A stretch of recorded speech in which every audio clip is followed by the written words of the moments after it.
And welcome back to another video. Today we're going to do solo chaos. So this is the gear set I'll be using for this video. All my defensive stones in my armor is all level 6. And my offensive, my ring and sword both have all level 7s.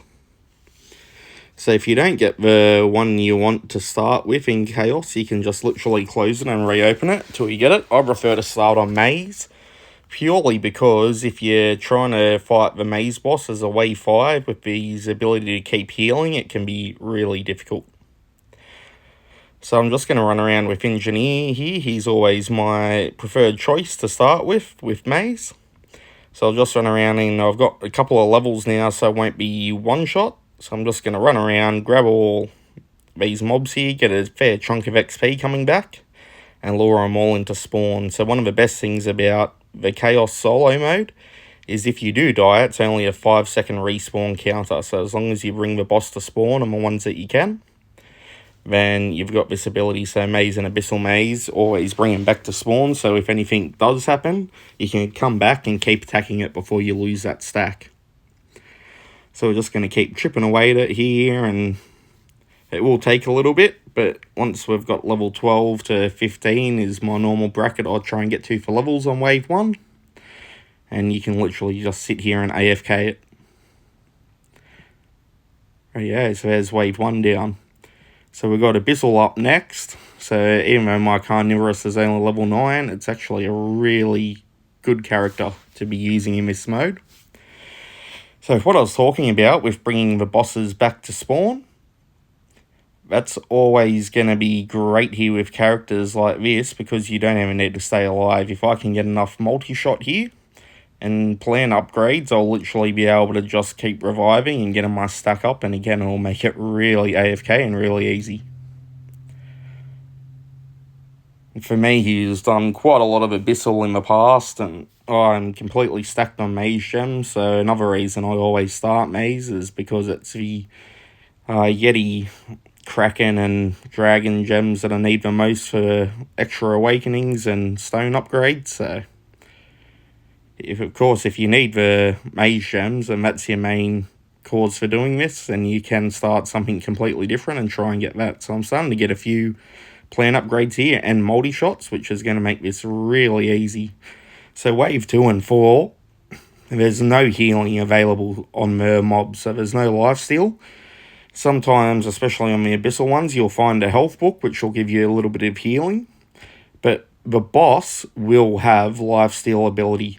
So once you get set up a bit, I'm fine here, so I'm just going to keep leveling up before I get to the boss.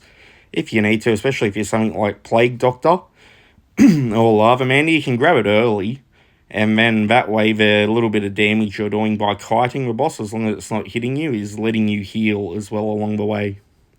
So it is just an extra way to survive. So again, I'm just going to bring it back to spawn here, make sure I get my level 20. Because doing this strat that I'm talking about for AFK, you definitely want to have the levels available.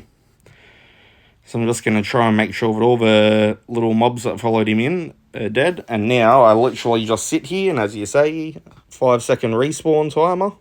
And I can keep that stack going. So each time I come back, I'm just going to keep increasing it. And especially with something like this, or Ancient one, where you can get the improved Tentacles, Phantom with Ghost Time. Each time you come back, you're just adding more and more to that stack and getting stronger each time. So I could take it to the Lava Ring. You can kite them around. If I'm playing Lava Mander or Plague Doctor in Abyssal, I will kite them. I won't just stand on them. I'll probably pick them up around level 5 if I can, and have them chase me through the dungeon while I level up, and just always try and stay out of its range. A bit of movement speed will help with that as well. So again, as you can see, I'm going to have heaps of time left over here from just doing this strategy. So I can literally set it up, sit there, and come back in a minute.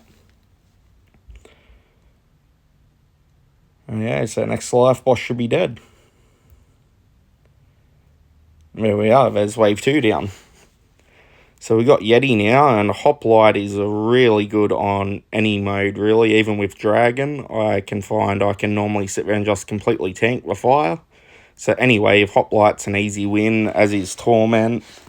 Abyss Orb is really good. Ancient one can smack anything. So a lot of this will be learning which characters will work for you in here. So again, also depending on the characters. So if I had, for instance, Ninja for Wave 3 here, I wouldn't be going in as early as I probably will with Hoplite, because I know that Hoplite's got huge damage output with Poison, and it can also tank a lot of hits. So if I was playing Ninja here, for instance, I'd probably do 2 laps of mobs, try and get probably level 16, 17 at least. That's normally my comfortable spot. If I get to 17, I should have it. And then as long as you get onto the boss with about a minute 45 remaining, I find that I can beat it. So with Hoplite, I've just done 1 lap here. I'll just let them all come at me while I've got my stance up. If you are struggling, especially if it's a wave 4 or 2 where you've got no healing with Hoplite, you can creep in. So wait until your shield gets built up. And once you got that bar full, just keep taking little steps into the enemy, so at the time they get to you, you're instantly whacking them. And it's okay, you can die a few times, that happens, especially on the no healing waves. Getting set up for the first few levels especially, that can be common. And yeah, that's if you got the damage or something like this, even weakness with Ripper, any of those characters, it's fine if you die a few times at the start, because you're going to make that time up once you've got the levels. As you can see, we've done this really easy here. Hoplite, as I said, is just incredible with Poison. Now we're on to wave 4. So I find Kraken Ship to be one of the hardest to beat, purely because unlike a lot of the others, you can't kite enemies around and really get those levels up early. So here we are on wave 4, this is no healing, so I'm just going to keep running into the boss straight away a little bit, just so that I'm getting those heals. So when I am taking these couple of hits, I'm getting healed off the boss, because lifesteal is active on him. So I found it doesn't matter, even if you're playing Lava Man or any of the different characters, you want to try and get a little bit of damage on the boss for healing. And then you're going to want to keep trying to level up, so it's going to be a constant dance. Also, you don't need to fire the cannon at early wave. I did, because I don't like having the cannonball at the front in case I accidentally run into it. I prefer it to spawn at the back. So sometimes I will launch a couple just so there it is. It's by the range guys now at the back, so it's out of my way, and I'll just leave it there.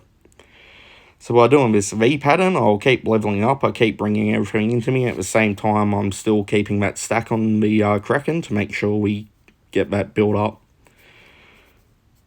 So this way, it's, as I said, it's a bit of a dance though in Kraken between getting your levels and keeping the stack and getting the damage. But you can get there and it is manageable. So yeah, as I said, just keep doing this until probably, I mean, some characters, especially Lava Mander, because you stack so fast, you can keep going. Often I'll stop with about a minute and a half left on the clock, and whatever level I get to, I try and at least get to level 14, for it seems to be a magic number. If I can get to that, then with a minute and a half remaining, I'll normally just sit on the boss and get that stuck up really quick to make sure that I'm doing that real high stack and damage to even it out. So we've got halfway already, so this should be easy. We're just going to keep running into the boss, and the stack's that high now that we've got ridiculous healing, so we're pretty much immortal.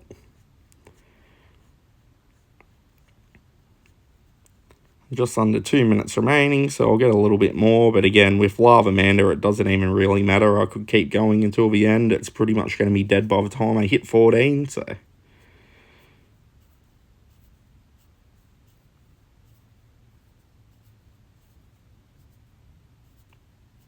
And we just got it. Wave 5 Dragon. Turtle works really well for this as well. I'll go Torment, just to show how you can dodge if you are a melee character, the strategy I use for it. So we're just going to get a couple of level ups, not go too crazy at the start, even though it's wave 5, which is technically a healing wave. They do have 98% reduced lifesteal for this wave. So even though you do get health back, especially once you get those levels up at the start, you're really not healing much. So now that I've got those few levels, and especially with Dragon mobs being pretty easy, I'm just going to quickly run around and go straight for level 20 to maximise my chances of survivability. Yeah, if you did go turtle here, you can literally just keep putting on the stack, especially if you get to about 3,000 turtle, you probably don't even need that. You'll be fine, and when it breathes its fire, you just run through the fire, which should be enough reflect to heal you. So now I've got 20, I'm going to stand down here and just start whacking away. Depending on the character, some characters, like Ancient One, you can get the tentacles on. So I'm just going to try and go from side to side here. And I messed that up. But we'll try again, we've still got plenty of time.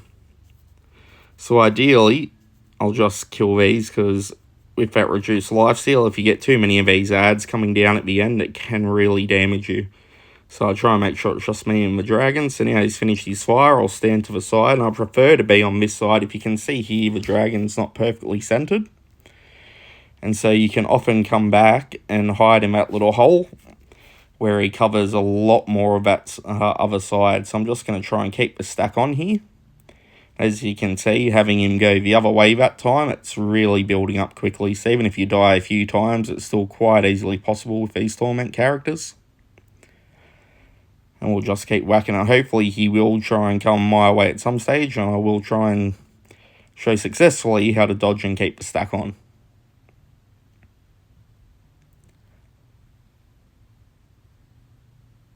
Alrighty, here he comes to my side now, so I'm going to run around the other side, just put a couple of hits on, just so that my tentacles will keep the stack going until he stops breathing fire, and then he can jump back on. So even if you have a melee character, that is an easy way to do it. Thanks for watching, hope it was helpful, and if you do enjoy it, please subscribe.